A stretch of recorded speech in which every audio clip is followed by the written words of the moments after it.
Hello, I'm Shaun, a product specialist with Outdoor for Ag Product. Today we're going to go through the steps necessary to get your C Series machine set up for liquid after comboing from dry.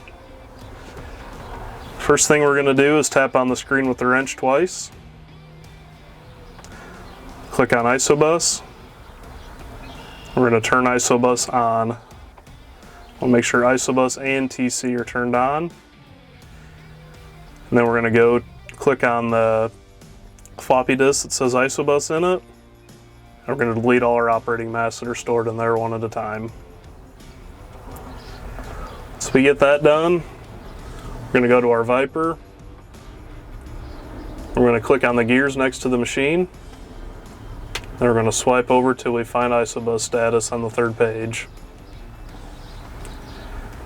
We're going to click on the second tab. We're going to change our UT instance to 2. We're going to clear all ISOBUS data. And then we're going to hit the back arrow. We're then going to click on the machine at the top of the page. Click on the wrench chasing the machine and delete our boom. Once we've done all that, and shut the key off. Once our Viper's booted down, we can turn the key back on. On the AccuTerminal, the liquid system should be loaded on the top left quadrant.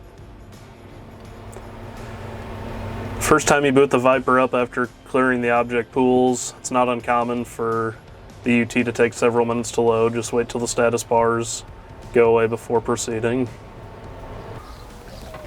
Once UT is fully loaded, you'll know you have everything set up correctly if you have a product configuration showing on your screen, and also if you have a machine that does not have a red boom behind it. If you do have a red boom behind it, click on the gears next to the machine, and then click on the machine. Then click the wrench chasing the tractor, add a boom, and it should auto-populate with your boom that you have on the machine. Hit your back arrow.